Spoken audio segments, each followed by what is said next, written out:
Manchester United have now lost 6 games in all competitions this season. It's our worst start to the season in, 30 plus years? Erik Ten Hag and Manchester United, we are in a crisis. That I accept. What we need to do is see how we can come out of it. There are going to be some crazy people suggesting that Ten Hag should be sacked. Honestly, it's wild, but Ten Hag has to take lessons from this game. I'm going to run through 5 things that we learned against Galatasaray. You can let me know what you think in the comments. What's your solution for the problems that we've got right now? It's not going to be sacking Ten Hag, so don't come in there with that energy. Give me genuine solutions for how we can come out the other side. And I'm going to run through the problems that we have right now. Now, first up, I've just said it there, but Man United are genuinely in a crisis. All right? We had our shocking start to the season, then we won against Burnley and Palace, and I'm thinking that's when the momentum might shift, and instead we've lost 2 on the spin since. Man United now in the Premier League there, look, played 7, we've lost 4. We've got 9 points, 9 points already off Man City. We look at the Champions League group, and Manchester United now, qualification out of this group is an uphill struggle. We're going to have to win away at Galatasaray. We're going to have to hope that Bayern Munich win both of those games. And you really think this team can win away at Galatasaray? Yeah, all right. But look at the results. 6 losses out of the last 10. We've only beaten Burnley, Palace, Forest and Wolves. Man United are in an absolute rut.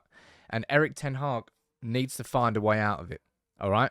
He's tried plan A. Plan A is his philosophy and his style. Building up from the back, then pressing from the front when you lose it. And that wasn't working. Plan B, we saw it against Galatasaray in its most obvious form. But a million miles an hour football. Quick one touch, balls over the top. Be as quick as you can in the transition. Chaos. Scoring, but conceding in equal measure. In fact, not equal measure. Conceding more than we're scoring.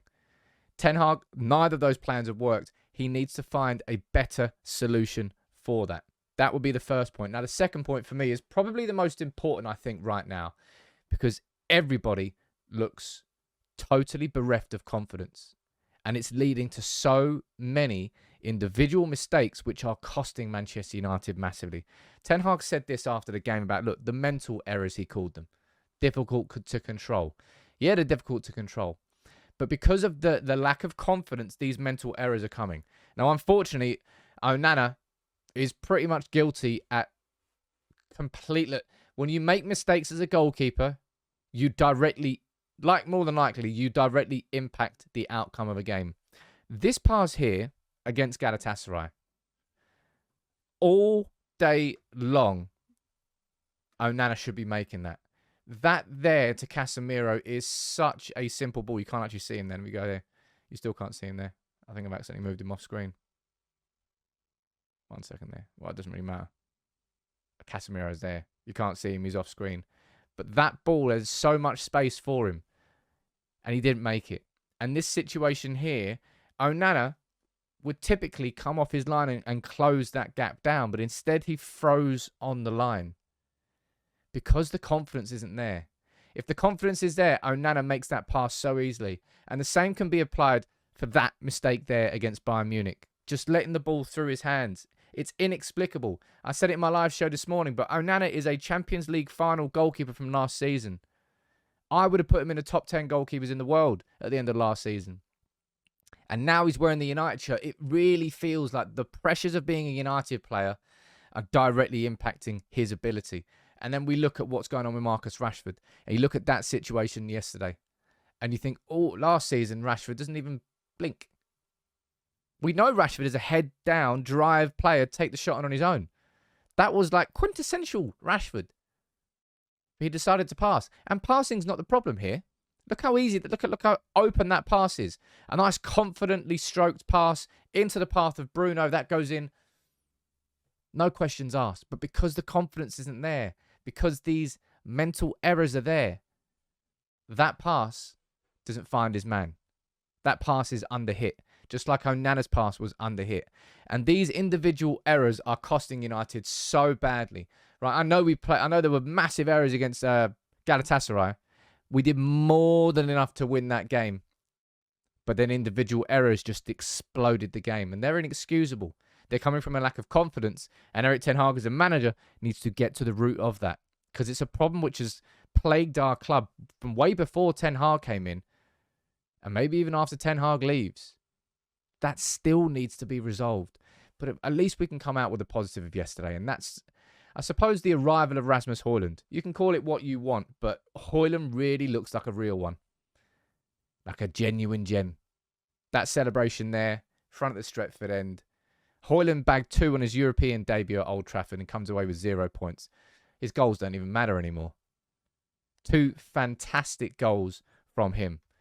And he said, look, that second goal, yes, that's a Rasmus goal. And it was a glorious goal. A goal sort of out of nothing. He spotted the opportunity, used pace, power, and the finish. No defender could get near him. No one else was needed. He did it all on his own. Paul Scholes took it a step further by saying there was a bit of Ruud van Nistelrooy in there. And I don't think those comparisons will help Hojlund, because now all of a sudden everyone's going to be comparing him to probably the best box striker we've ever had, ever in the Premier League. But it was such a positive display. Both goals, in fact. Hojlund making the run in the box like he has been the whole time. Rashford seeing it. Great cross. Great goal. Genuine positive there. So it goes to show you that there are players inside this Manchester United team that can have confidence. It's not a team plague, but it feels like it. Maybe Hojlund's just not been here long enough to be plagued by what's going to happen. Because the Onana stuff, the Rashford stuff, and just all over the pitch, really. Hojlund stood out because he was separate to that. Mason Mount actually had a good game as well. Hojlund had a good game. It finally feels these are the sorts of signings that and it's not Captain Hindsight sitting here saying this, right? We should be signing star prospects who come to Old Trafford and thrive and shine.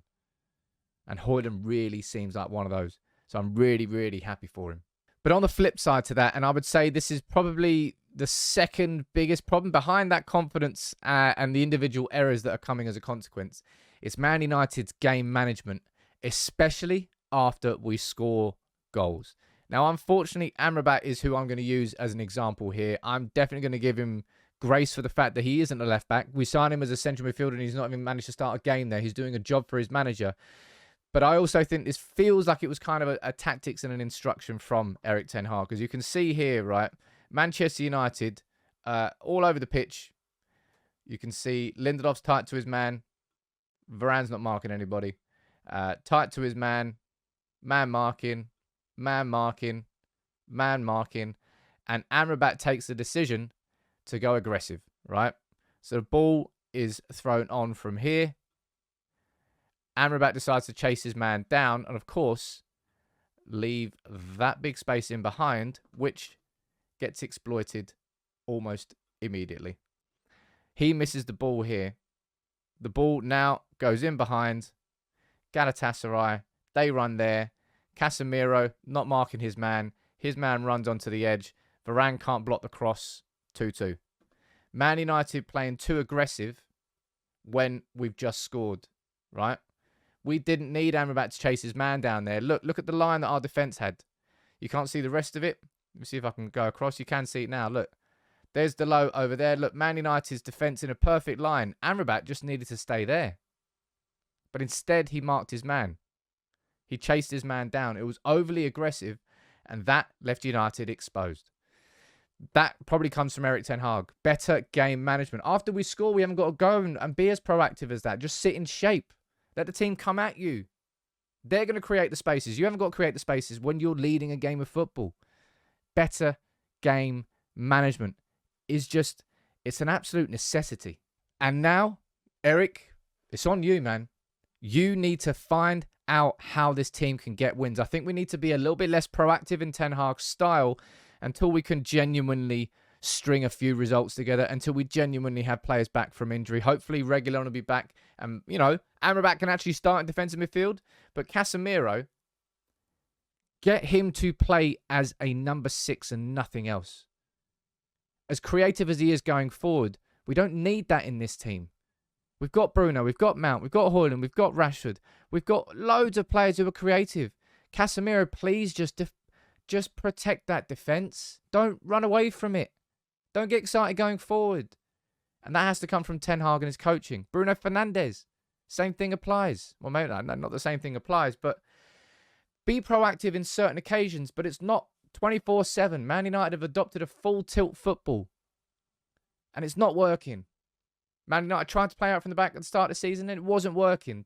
Erik, last season after Brighton and Brentford, you found the way through it. This one's much bigger than that now. Because after that, those wins against Burnley and Palace, that should have been the momentum shifter. Instead, we're free-falling back to where we were before, but at a faster rate. Ten Hag has got to stop it. I think we're going to have to adopt probably a proper counter-attacking style. 4-4-2, two really disciplined lines of four, not man-marking, not massively proactively running out of shape. Just sit in your lines, invite them forward and hit on the counter. That's when you can be proactive. As it stands, Ten Hag is under pressure, and understandably so. After the start to the season we have had, any manager will be under pressure. But Erik, it is on you now to set these players up, to get these players mentally in a position that they can hold a lead. Because right now, we are in a crisis.